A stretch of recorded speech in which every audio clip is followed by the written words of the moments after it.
और उधर गोरखपुर में मुख्यमंत्री योगी आदित्यनाथ कार्यक्रम में मौजूद हैं, लोगों को संबोधित कर रहे हैं। परिषद से जुड़े हुए सभी उपस्थित प्राचार्य, प्रधानाचार्य, आचार्यगण, उपस्थित छात्र छात्राएं, मैं सबसे पहले उत्तर प्रदेश की जनता की ओर से, उत्तर प्रदेश शासन की ओर से महाराणा प्रताप शिक्षा परिषद के इस समारोह में उपस्थित लोकसभा के हमारे माननीय अध्यक्ष श्री ओम बिरला जी का हृदय से स्वागत करता हूं, अभिनंदन करता हूं। मैं उनको हृदय से धन्यवाद देता हूं कि उन्होंने आज इस सारस्वत समारोह में उपस्थित होकर के महाराणा प्रताप शिक्षा परिषद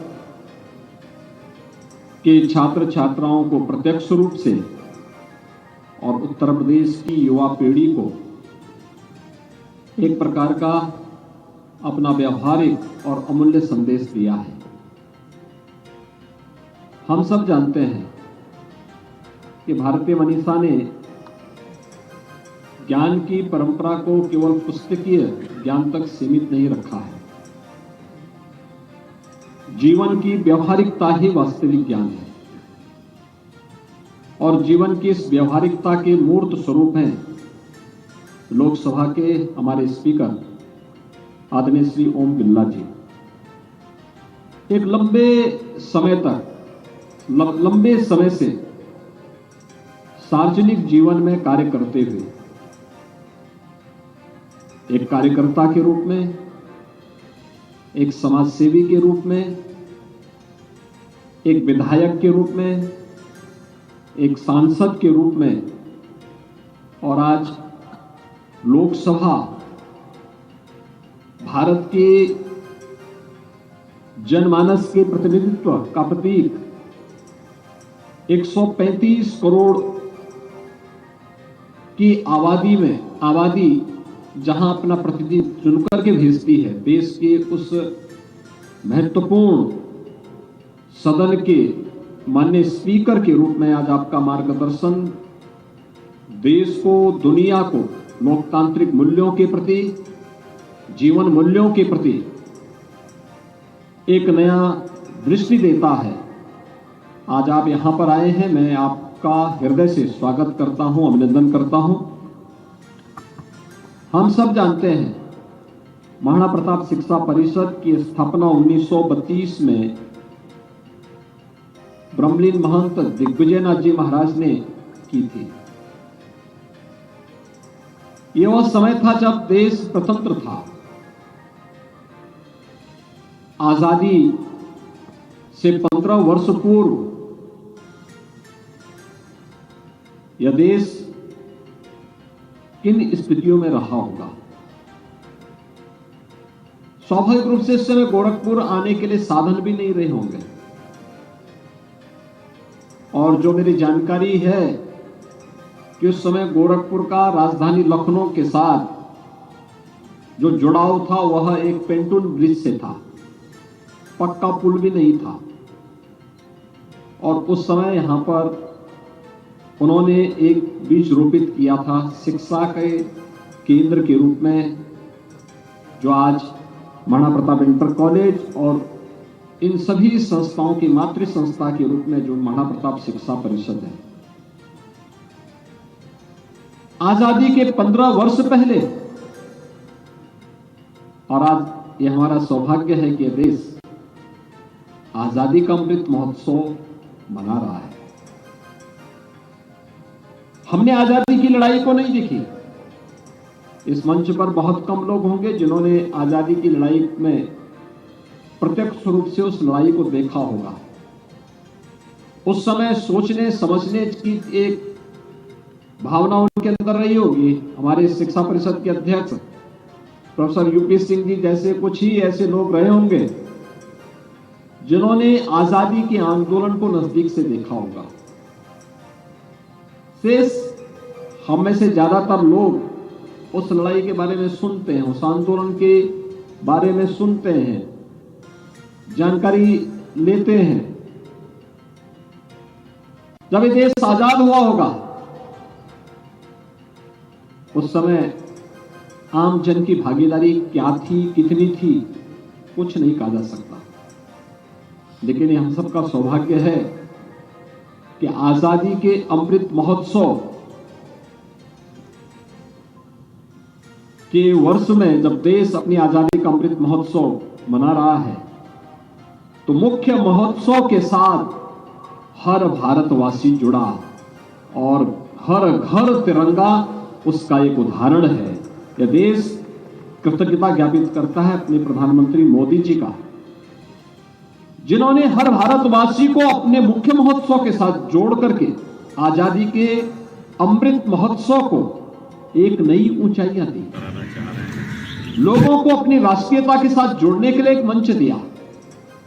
और भाइयों बहनों, कितना उपलब्धि पे उपलब्धि जुड़ती जा रही है। अभी हमारे लोकसभा के माननीय अध्यक्ष जी कह रहे थे कि आजादी के अमृत महोत्सव वर्ष में देश को G20 के देशों का नेतृत्व करने का अवसर भारत को प्राप्त हो रहा है।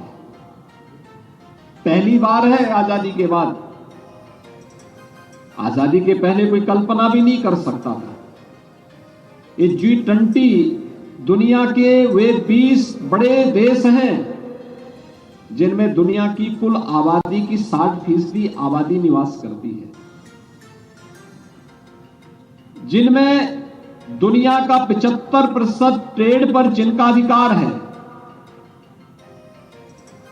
दुनिया की 85% जीडीपी यानी कुछ कुल इनकम का जो भी दुनिया के पास है उसका 85% पर इन 20 देशों का अधिकार है। और दुनिया के अंदर नए इनोवेशन के लिए या रिसर्च के लिए जो भी कार्य होते हैं, जो भी पेटेंट होते हैं, ऐसे 90% पेटेंट पर इन 20 देशों का अधिकार होता है। आजादी के अमृत महोत्सव वर्ष में G20 के इन देशों का नेतृत्व प्रधानमंत्री मोदी जी के नेतृत्व में भारत करेगा। यह भारत के लिए किसी उपलब्धि से कम नहीं है। और G20 का जो थीम है वह भी है वसुधैव कुटुंबकम, one family, one earth, one future, यानी एक परिवार की जो भावना है, उस भाव के साथ पूरी दुनिया को एक परिवार के रूप में मानना और उस भाव को भारत ने सदैव महत्व दिया है।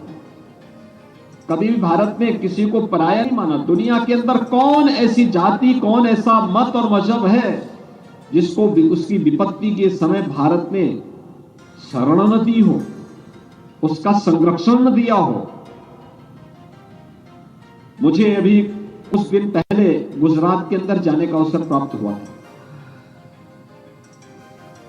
कहते हैं जब पारसी समुदाय भारत के अंदर शरण मांगने के लिए आया था अपने देश से, जब उसे विस्थापित होना पड़ा था,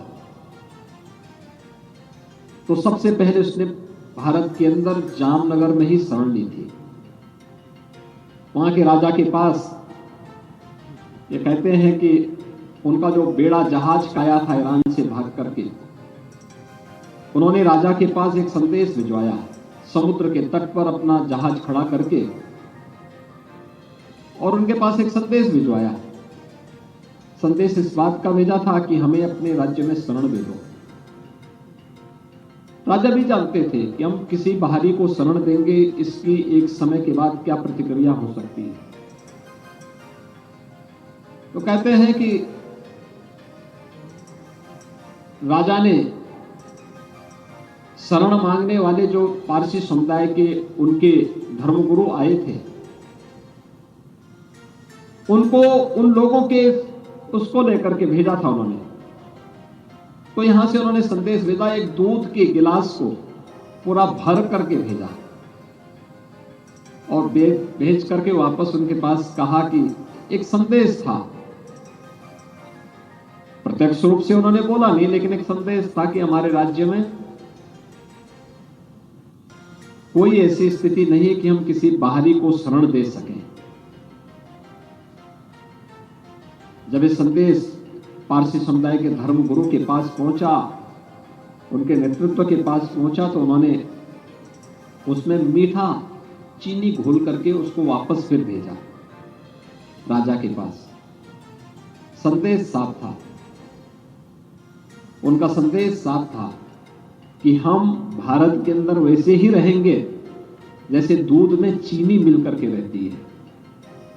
यानी हम कोई भार नहीं बनेंगे, हम बल्कि एक नई उपलब्धि के साथ भारत के विकास में योगदान देंगे। और आप देख रहे होंगे पारसी समुदाय भारत के विकास में उसी मजबूती के साथ जुड़कर काम कर रहा है। भारत के सबसे बड़े उद्योगपतियों में टाटा का नाम हम याद करते हैं, बड़े सम्मान के साथ लोग लेते हैं। भारत के विकास के लिए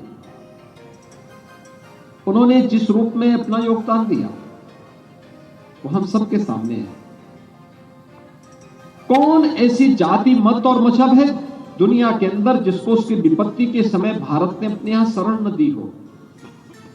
और आज G20 का नेतृत्व करने का अवसर हम सबको प्राप्त हो रहा है।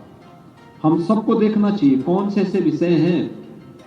उत्तर प्रदेश में 4 शहरों में 11 से अधिक मीटिंगें होनी है, G20 से जुड़े हुए अलग अलग कार्यक्रम होने हैं।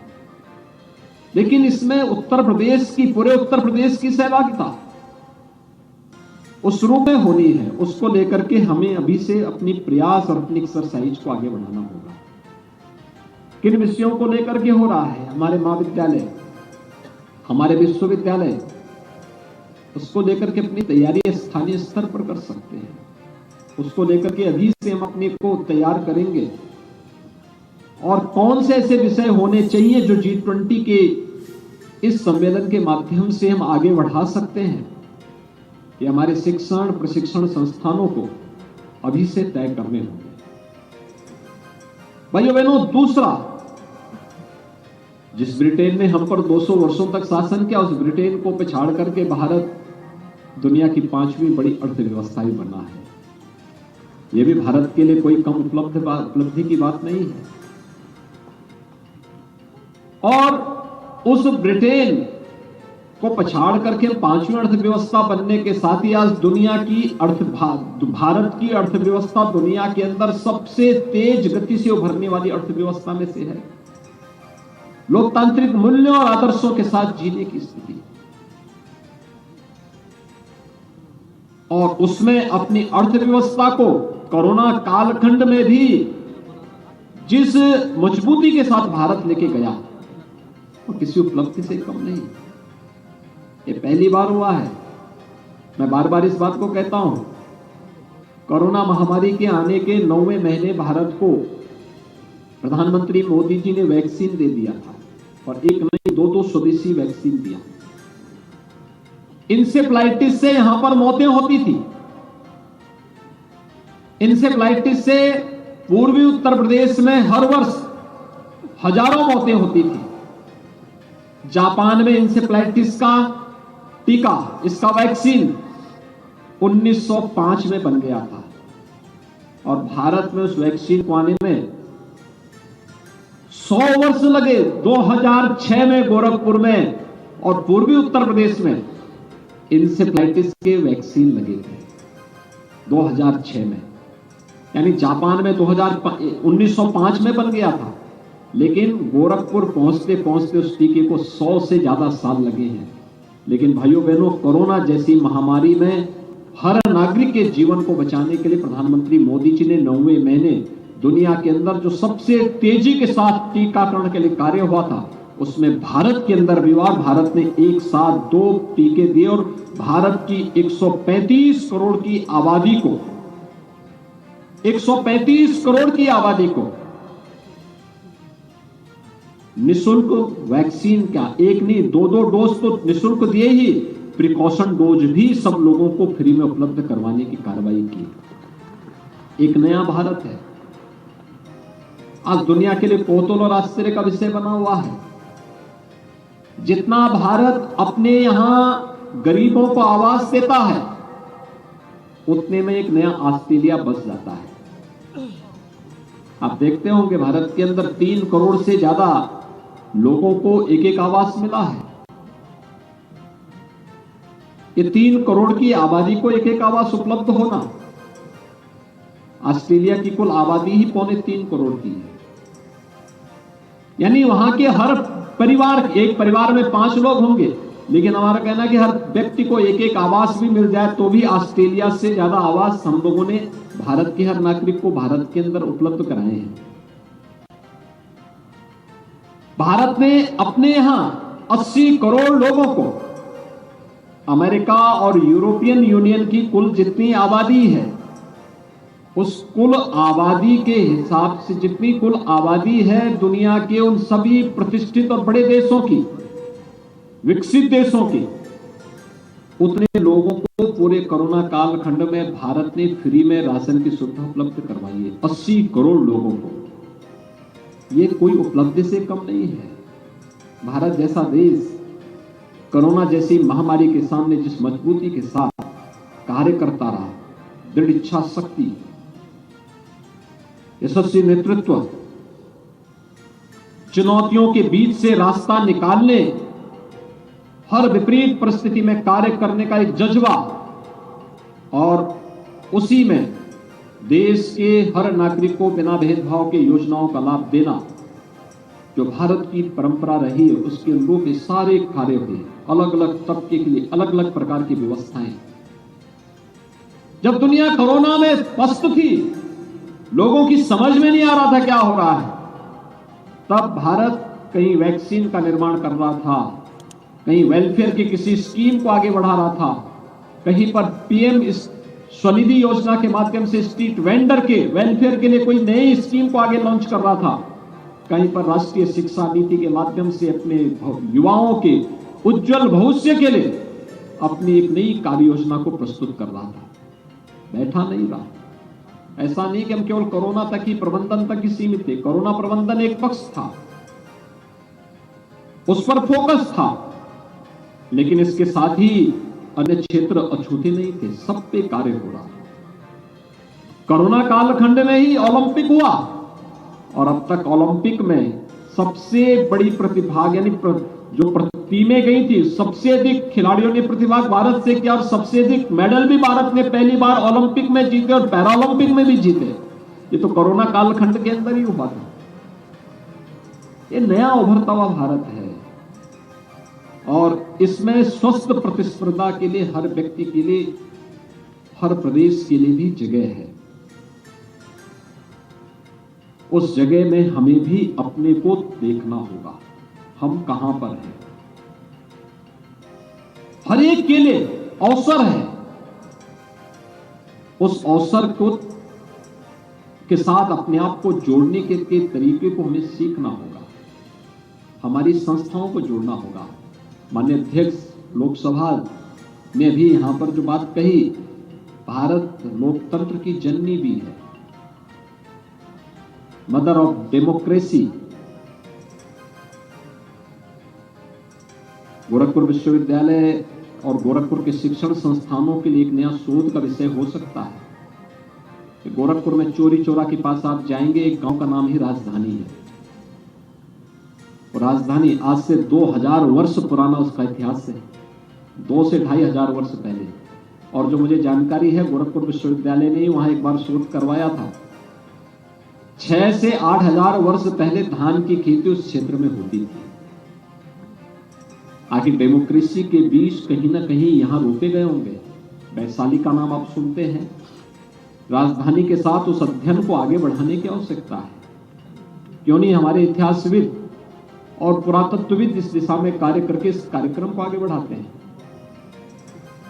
हमारे इंस्टीट्यूशन को इंडस्ट्री के साथ जुड़ना ही होगा। हम केवल अपने बच्चों को क्लासरूम तक सीमित न करें, व्यावहारिक जानकारी उनको देनी होगी। और व्यावहारिक जानकारी स्वरूप में समाज की जो चुनौती है, वो चुनौती केवल शासन के तक सीमित नहीं होनी चाहिए। शिक्षण प्रशिक्षण संस्थाओं को उसके साथ अपने आप को जोड़ना होगा।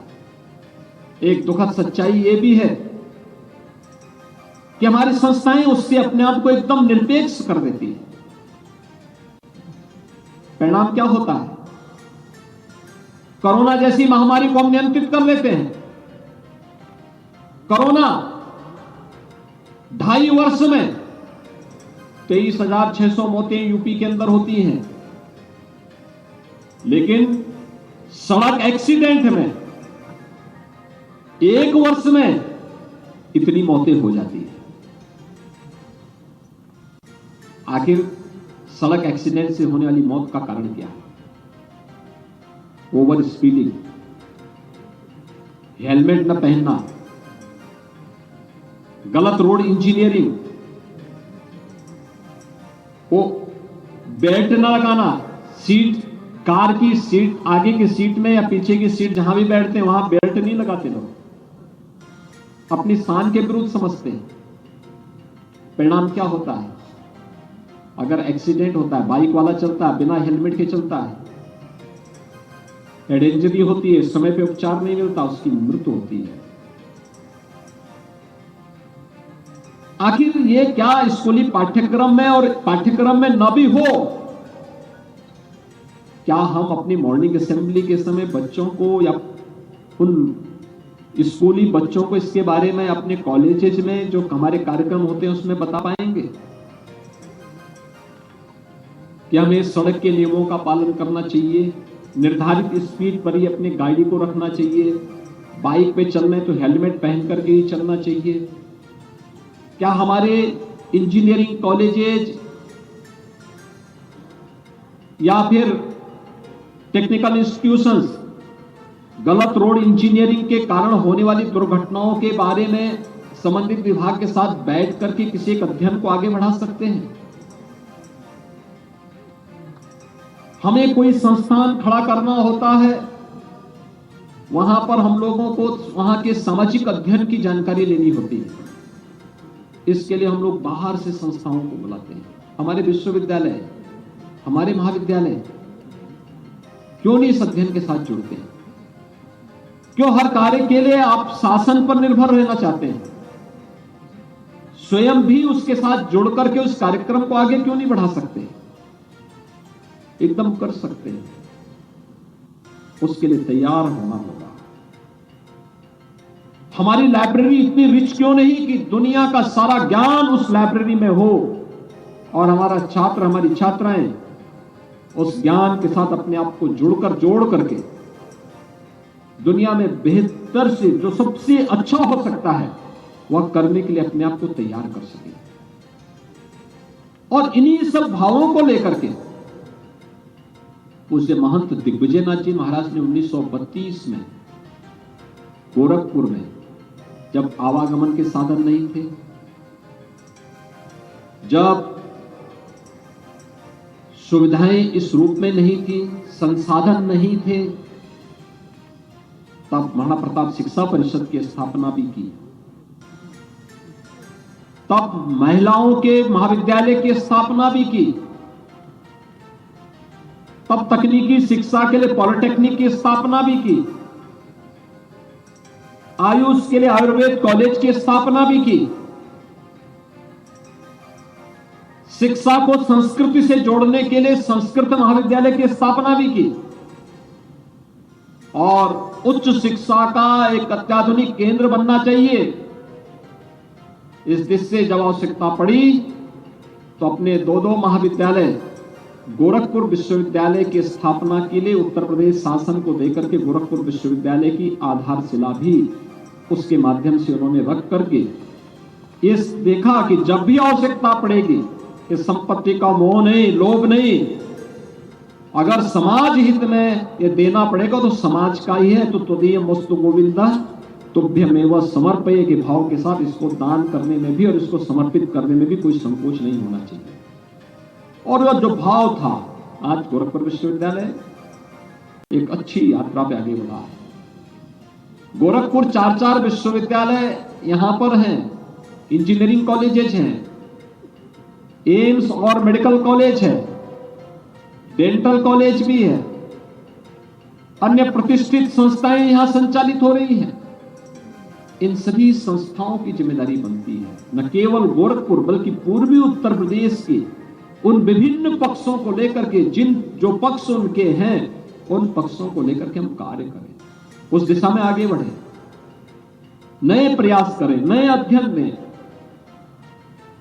इनोवेशन पर फोकस करना पड़ेगा।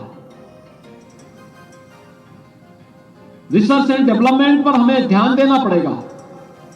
ये रिसर्च एंड डेवलपमेंट केवल आईटी और आईटीएमएस के क्षेत्र में नहीं होता है, हर एक फील्ड में हो सकता है, हर एक क्षेत्र में हो सकता है। उस दिशा में हमें प्रयास करना होगा। और साथ साथ स्पोर्ट्स की दृष्टि से भी बहुत संभावनाएं गोरखपुर में है। कभी गोरखपुर के पहलवान दुनिया के अंदर धूम मचाते थे,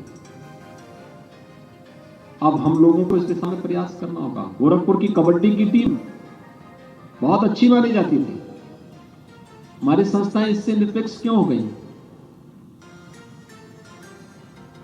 यहां पर नदी है, पर्याप्त जल संसाधन है, स्विमिंग में बच्चे आगे बढ़ सकते हैं, नौकायन में हम पारंगत हो सकते हैं, शूटिंग में हम यहां के बच्चों को आगे बढ़ाने के लिए प्रेरित कर सकते हैं। संस्थाओं को अपने स्तर पर प्रयास करना होगा। अगर प्रयास आपके स्तर पर होगा तो शासन भी इस मामले में सहयोगी बन सकता है, बहुत बड़ा योगदान दे सकता है। हमें कुछ प्रयास तो करने पड़ेंगे। स्पोर्ट्स के लिए हमें तैयार होना होगा, तमाम अन्य कार्यक्रमों को एक साथ आगे बढ़ाना पड़ेगा। और मुझे प्रसन्नता है ये जो 4 से 10 दिसंबर तक के कार्यक्रम होते हैं, ये सभी प्रकार की गतिविधियों की, ये बौद्धिक भी होता है, शारीरिक और मानसिक कार्यक्रमों के साथ भी हर एक छात्र छात्रा को जोड़ने का कार्यक्रम होता है, नृत्य और गायन के साथ भी इसको जोड़ा जाता है। और साथ साथ स्पोर्ट्स की हर एक गतिविधि का केंद्र बिंदु यहां पर यह अवसर बनता है। 4 से 10 दिसंबर के बीच जो विभिन्न प्रतियोगिताएं हुई हैं, या वर्ष भर में महाराणा प्रताप शिक्षा परिषद और उससे संबद्ध संस्थाओं के विभिन्न संस्थाओं में जो भी कार्यक्रम हुए हैं, उससे योग्यता छात्रवृत्ति भी प्रदान आज की जाती है। समय अभाव के कारण सभी छात्र छात्राओं को मंच पे बुलाना कठिन होगा। जहां पे योग्यता छात्रवृत्ति का होगा तो वहां पर संस्था को एक साथ पूरी योग्यता छात्रवृत्ति दी जाए। लेकिन मेरा आग्रह होगा संस्थाओं से कि वह रविवार के दिन, कल रविवार हो, रविवार के दिन अपनी संस्था में सभी छात्र छात्राओं को बुलाएं और योग्यता छात्रवृत्ति सभी छात्र छात्राओं को, उन सभी छात्रों के सामने, छात्र छात्राओं के सामने अपने योग्यतम छात्र छात्राओं को उसका वितरण करें। इसको एक औपचारिकता न बनाएं, चुपचाप बुला के मत दो। पुरस्कार देना है सार्वजनिक कार्यक्रम के माध्यम से देना चाहिए, जिससे अन्य छात्र छात्राएं भी प्रेरित हो सकें, आगे बढ़ सकें। और वह एक बड़ा कार्यक्रम, क्योंकि अगर सभी छात्र छात्राओं को यहां पे बुलाने लगेंगे 3 से 4 घंटे लग जाते हैं, इसलिए कार्यक्रम की सीमा और मर्यादा होती है, उस मर्यादा के अंदर सारे कार्यक्रम संपन्न हो सकें।